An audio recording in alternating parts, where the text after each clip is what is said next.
Just start. Oh, are we good? We're good. Oh, okay. Hi, thank you for coming for my presentation. My name is Eliza K, and I'm just going to start with about me. I don't think it's going. I think it's on the wrong button. Okay. So, about me. I'm a junior at Frisco High School. I have a twin sister, but we're fraternal, so we don't look anything alike. I'm in band. I play the euphonium.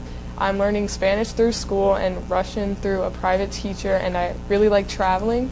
And those reasons, the reasons I decided to do international relations this year is because I like traveling and learning languages. And international relations is defined as a branch of political science that deals with relations between nations.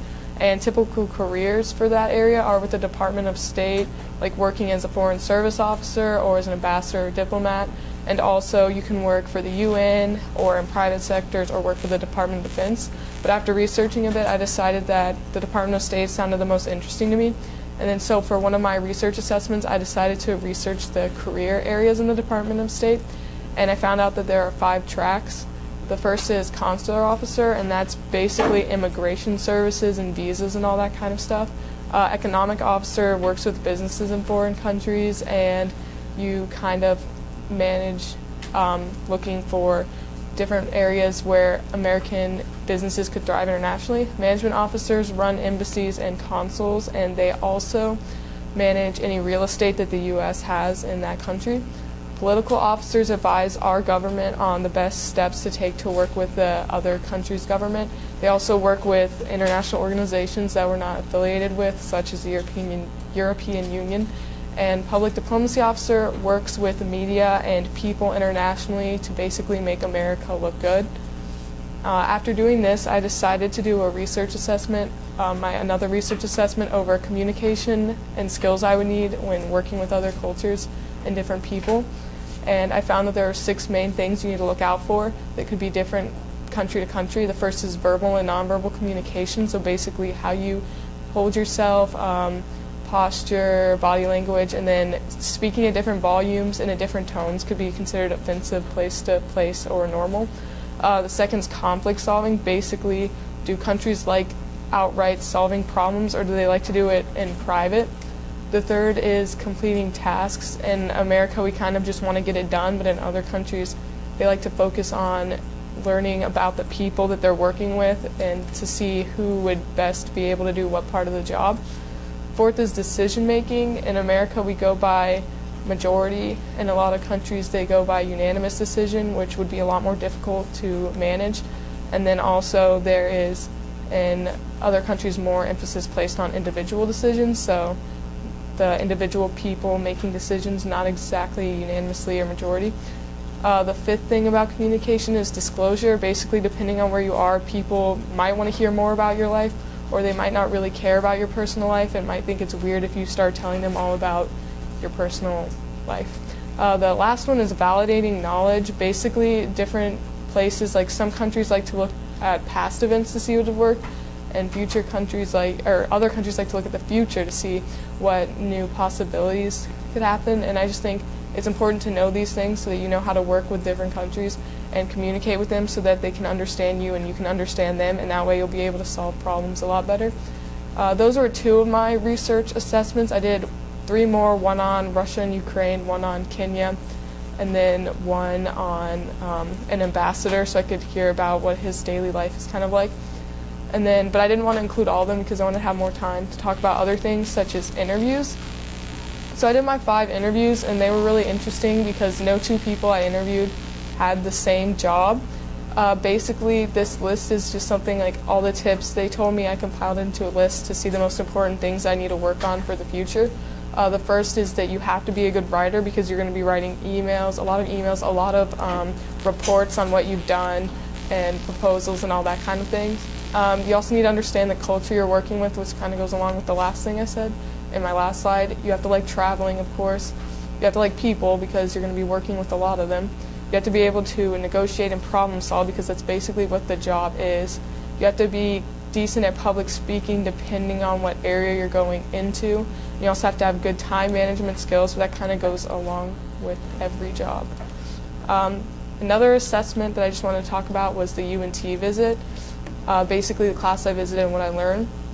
The first class I went to was a Russian class because I've never been to a Russian class before. I've only had like private teacher lessons, so I thought that was interesting. I also went to international problems, which was really interesting. They were talking about how rivalries are formed and the kind of layout for how they usually turn out ending and stuff. And then I thought college was a lot more interesting because it was a lot more discussion based and a lot more students joined the conversation. It wasn't just a teacher with a PowerPoint. And you also got to learn a lot more about things you were interested in rather than being forced to take classes like in high school that you have to take to graduate. For my original work, I decided to do this crazy idea. I was trying to think of something that would be fun and beneficial, so I decided to research the Russia-Ukraine conflict and then come up with a possible solution, because I think that is a really interesting area and it seems like a crazy idea, but I thought it would be really fun. Basically, I think the most important steps are first to research past issues that the two countries, Russia and Ukraine, have had. Many people would think it started with the Cold War when Russia took Ukraine as a satellite state, but I know it started much further, at least in the 30s, when the Russian government under Stalin kind of took all of the Ukrainians' foods, all the farmers' foods, and killed a lot of the scholars. And it was actually a genocide, but it's not really recognized as much because millions of people were killed. But it was kind of overshadowed at the time by the Holocaust, so many people don't really remember that happened. And then that's why a lot of Ukrainians don't like Russians, also because of the Cold War. But another thing is Russians don't like Ukrainians, basically, also as well, because I know that is a fact because my dad has Russian friends and they don't like Ukrainians at all. Mostly because during World War II, because the Ukrainians were mad at the Russians for killing a lot of millions of their people. When the Germans occupied their country, they kind of worked with them and cooperated with the Germans, so a lot of Russians resent that. So that's kind of a lot of past issues, and I'm sure it goes further back than that, but that's as far back as I've looked so far.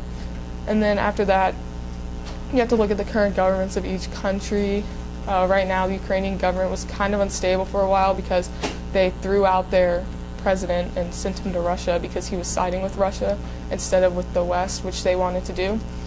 And then come up with a possible solution to the problem that's going to be really difficult because Russia is really rigid. They're a very prideful country like the US, and they're not really going to step down. They don't want to look like they lost, especially since they kind of want to restore themselves to world superpower after they fell in the Soviet Union. But I think it'd be really interesting to see if I could come up with any ideas that could possibly work towards ending it. And of course, it would never be like applied probably. I just think it'd be really fun. I just wanted to end with my quote, which is, "Our greatest weakness lies in giving up. The most certain way to succeed is always to try just one more time," by Thomas Edison. I think that really applies to international relations because even though it may seem impossible, a conflict may seem like it could never be solved, you have to keep trying to solve the problem and to do what's best for different countries in the end. And that's it. Can you stop that?